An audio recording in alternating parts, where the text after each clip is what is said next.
আজ আমি সব কথা তোমাদেরকে বলেই দেব বন্ধুরা। তোমরা সবাই কেমন আছো? আশা করি ভালো আছো। তো আমিও ভালো আছি। আর অসংখ্য অসংখ্য ধন্যবাদ সবাইকে আমার ভিডিও ক্লিক করার জন্য। তো ভিডিওটা যদি ভালো লাগে অবশ্যই লাইক, কমেন্ট, সাবস্ক্রাইব, শেয়ার করে দিও। তো যারা যারা ভালোবাসো তারা প্লিজ একটু কোঅপারেট করো আমায়। আমার ভিডিওটা যদি ভালো লাগে অবশ্যই করো। আর আমার চ্যানেলটা ভিজিট করো সবাই। তো কিছু জীবনের কথা বলতে চলেছি। তো চলো শুরু করা যাক। তার আগে সবাইকে বলে দিচ্ছি যে আমার চ্যানেলের নাম হচ্ছে চুমকি ঘোষ। আমি ছোটোখাটো একটা ইউটিউবার, মানে ইউটিউবার বলা যাবে না, বাট ইউটিউবার এখনও হয়নি, অত বড় সড়ো হয়নি। তো চেষ্টা করছি। একটু তোমাদের আশীর্বাদ, তোমাদের ভালোবাসা, তোমাদের সাপোর্ট আমার অবশ্যই দরকার। তোমাদের আশীর্বাদের মানে হাতটা যদি আমার মাথার উপর থাকে তো আমি ভালো এগোতে পারবো। তো আজকে জগদ্ধাত্রী পুজো আজকে বলতে আমাদের ওই ভিডিওটা অনেক দিন আগেই ছিল, জগদ্ধাত্রী পুজোর অনেক দিন আগেই ছিল। তো আমার কাছে ছিল, তাই ভাবলাম আজকে কষ্টের ভিতরে কিছু ভিডিওর মাধ্যমে তোমাদেরকে আজকে তুলে দেবো আমার জীবনের কিছু কথা। তো তো চলো শুরু করা যাক। ছোট ছোট বিষয় যেটুকু বললেই নয়। তো আমার জীবনের সর্বপ্রথম যেটা আমার জ্ঞান হতো, তো আমি যখন আমার বয়স ছিল 5 বছর, তখন আমার বাবা চলে যায়। বাট মরে গেছে না চলে গেছে আমি জানি না।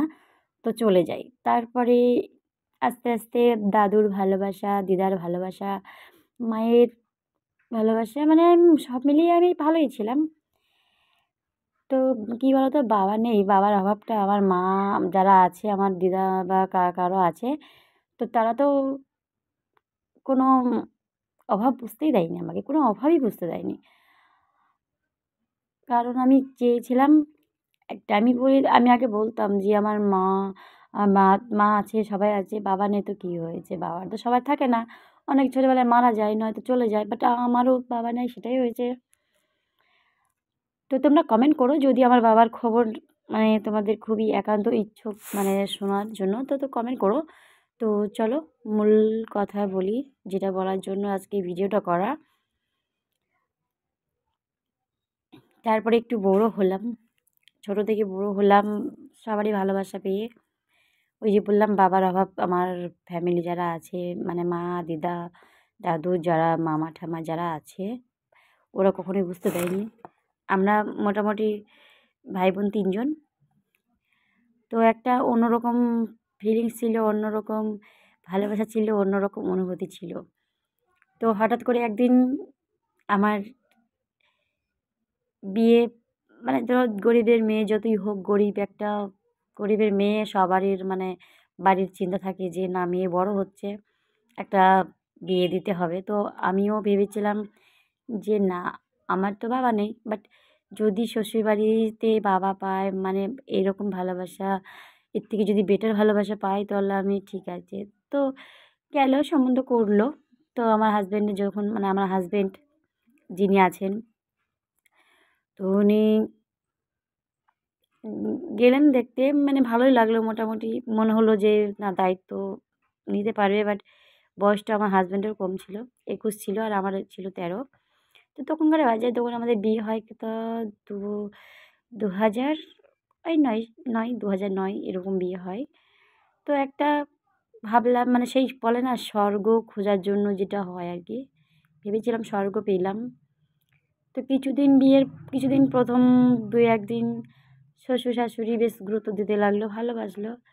আর তারপরে আর কি করা যাবে, দিতে লাগলো। এরপর যেটা হলো ভয়ঙ্কর একটা, আমার জীবনে প্রথম যে আমি যাকে বেশি সব কিছু মানে মিলেমিশে যে দায়িত্ব, যে আমার যে স্বামী, যে দায়িত্ব, একটা কথা আছে না, দায়িত্ব, ওই দায়িত্ববান যে পুরুষ আমার জীবনে আছে, হঠাৎ করে একদিন আমাকে টর্চার করতে লাগলো। টর্চার করতে বলতে যেমন একটা ভয় না, এই মদ্যমাতাল যেমন হয় আর কি, ও আমার ওইরকমই আছে বেশখানি। তো একটু বলেই ছাড়লাম, দেখা যাক ভবিষ্যতে আমার কি আছে আর কি হবে। তো ভাবলাম যে না, হয়তো প্রথম তো হয়তো ও প্রথম ছোট বয়স, আমারও বয়সটা কম। বাট তারপরে টর্চার করতে লাগলো। চলে গেছিলাম মায়ের বাড়িতে ছিলামও। কদিন ছিলাম, থাকার পর মায়ের বাড়িতে থাকলাম। তারপরে আমার ফ্যামিলিরা বলল, "দেখ, মানে এক লাফে তো গাছে ওঠে না সবাই। তো হয়তো শুধরাতে একটু টাইম লাগবে। তো শুধরাতে ওকে টাইম দে। তুই তো আমারই তুই তো বুঝিস, সব কিছু কষ্ট বুঝিস।" আমার মাও বলল, "দেখ, আমি তো কষ্ট করছি, স্বামী ছাড়া থাকা কতটা জ্বালা সে আমি বুঝি। তুই মা যা, শ্বশুরবাড়ি চলে যা।" তারপরে বুঝে দেখলাম যে না, হ্যাঁ, আমার তো বাবা নেই। তাহলে আমি যাই, গিয়ে দেখি শ্বশুর শাশুড়ি সবাই আমাকে কতটা ভালোবাসে। হয়তো প্রথম তো তাই।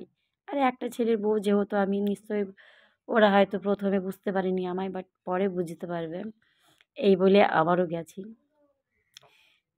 যাওয়ার পর আবারও সেই একই এই শাশুড়ি বলবে টাকা, মানে যৌতুক, তখন তো যৌতুকের হিসাবে ছিল। যৌতুক হেনা-তেনা এসব করতো। তো তখন আমি মাকে বলতাম যে এরকম, এরকম কথা বলছে টাকা নেই। মানে কোনো কথা বলতাম না মাকে। কথা তো ১ম এ কোনো কথাই বলতাম না যে এই টাকা চাইছে বা কিছু ভালো কি মন্দ, এরকম কিছুই বলতাম না। তারপরে যা হলো, হলো। থাকলাম ওইভাবেই চললো। তারপরে একদিন হঠাৎ করে ওইরকম করতে, করতে তখন আমার একটা বাচ্চা আছে, ছেলে। মানে ২ টো আছে, ১ টা না ২ টো আছে। তো ছেলে যখন মানে ছিল, আমরা তো মধ্যমাতাল আগে থেকেই আমরা জানতাম না, বাট ছিল। আমাদের বাড়িতে একটা মানে স্বর্গের সুখ ছিল মায়ের বাড়িতে। তো ছিল। তারপরে যখন ৯ মাস মানে আমার ছেলের পেটে ছিল, তখন তো টুকটাক করে ঝামেলা করতো, মারতো, যা করতো, করতো। তারপরে হঠাৎ করেই আমার ছেলেটা হয়, তখনও আমাকে টর্চার করতে লাগলো। তারপরে আবার চলে গেলাম। ছেলে হলো, দেখতে শ্বশুরবাড়ির লোকেরা কেউ দেখতেও আমাকে যায়নি। তাও ভাবতাম যে না, হয়তো জানে না, খোঁজ। তারপর জানালাম। তারপরে আবার শ্বশুরবাড়ির লোকেরা সবাই নিয়ে আসলো আমাকে। শ্বশুর আনতে গেছিলো, আনলো। এমন করতে, করতে, করতে, করতে টর্চারিত হতে, তারপরে আবার একদিনকে ভাবলাম যে আমি ছেলেটাকে নিয়ে ভালো থাকবো। ভাবলাম ছেড়ে দিই। তারপরে আবার আমার ফ্যামিলিরা মারা বলল যে, "দেখ, কষ্ট তো হতেই থাকবে। দেখ ছেলে হয়েছে, দেখ এবার নিশ্চয়ই ও শুধরে যাবে।" আবার ছেলে হলো। ভাবলাম এবার বুঝি শুধরে যাবে। অনেক দিন পর থাকতে একটা শেষ পর্যায়ে এসলো। আবার মেয়েটাও হলো। হওয়ার পরে ভাবলাম এবার নিশ্চয়ই শুধরে যাবে। এই শুধরাতে যাই আসি, মানে এরকম একটা সেই বলে না, যার কষ্ট থাকে তার সারা জীবনই এরকমই থাকে। তো আমারও সেই একই কেস। হয়তো এই ভিডিওটা সম্পূর্ণ বলতে পারবো না। তো যাই আসি খাই, এরকম করতে একদিনকে যা হলো, চলে গেলাম। ব্যাস, এখান থেকেই অনেক কিছু কথা আমি হয়তো আর বলতে পারছি না, হয়তো অনেকটা বড় হয়ে যাচ্ছে ভিডিওটা। তো থেকে এখন অনেকটা এখনও আছি, আমার হাজব্যান্ডের সাথেই আছি। তো অনেক কষ্ট, অনেক দুঃখ নিয়ে এখনও আছি। এখনও একই কষ্ট, একই বেদনা, কী বলতো, মেয়ে ছেলেদের কোনো কষ্ট মুখ বুজে সহ্য করলে তো কষ্ট সবাই দিতে থাকবে। আর মুখ বুজে সহ্য না করলে। কিন্তু আমি একটু ভয়, একটু জানে আছে। যেহেতু আমার বাবা নেই, আর আমি চাই না আমার ছেলে মেয়েগুলো অনাথ হয়ে যাক। আর কী বলতো, যার বাবা মা নেই সেই ছেলে মেয়েরাই বোঝে যে কতটা বাবা মা না থাকার জ্বালা। তো আমিও বুঝেছি, কারণ আমারও বাবা নেই। তাই আমি খুব কষ্ট করে ছেলে মেয়েটাকে নিয়ে সংসার করার চেষ্টা করছি এখনও অবধি। তো কি বলবো তোমাদেরকে, বলার মতো আমার ভাষা নেই। তো যদি আবার পরে পার্ট 2 তোমরা দেখতে চাও, আমার অন্য জীবনের কিছু কথা আছে তোমাদের সাথে শেয়ার করতে চাই। তো ততক্ষণের জন্য তোমরা ভালো থেকো, সুস্থ থেকো, আর সদা নিজেদের খেয়াল রেখো। আবার নেক্সট ভিডিও দেখা হবে। তো আমার হলো এই জীবনের কাহিনী, এই তোমাদেরকে সবাইকে বললাম। তো আবার পরের ভিডিওয়ে আসছি আবারও তোমাদের সাথে কিছু কথা শেয়ার করতে আবার নেক্সট ভিডিওয়ে আসবো। ততক্ষণ যেন ভালো থেকো, সুস্থ থেকো, খেয়াল রেখো আর ভিডিও দেখতে থেকো। তো ততক্ষণ বাই বাই।